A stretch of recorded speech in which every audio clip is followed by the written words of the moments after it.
C basic program. This is program 9. Let me explain code to find the perimeter of square.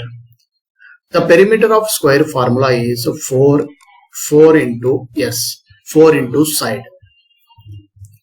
Here we have declared two variables, so we will get two locations here.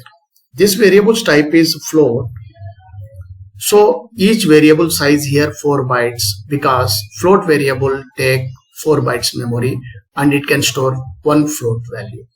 Here there are two variables, the S for to store the side and the P will store perimeter.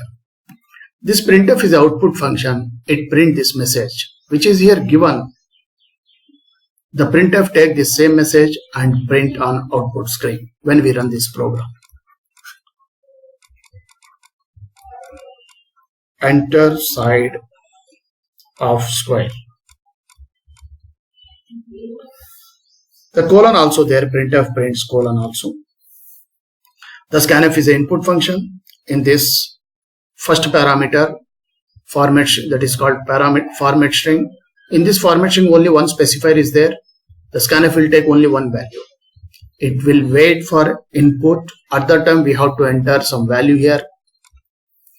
The scanf will take this value and the scanf will store that value in S, that is a side, because here we have given S address, so the scanf will store that value in S.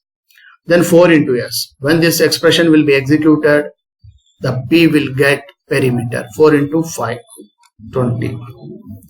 The perimeter of square. This printf again prints the same message which is there in the double quotation.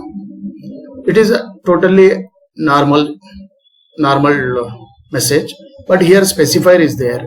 In this specifier, the P value we will get here. It is not printable. The output of this program is perimeter of square colon 20. That 20. Here variable we have taken type float, because maybe side can be float also.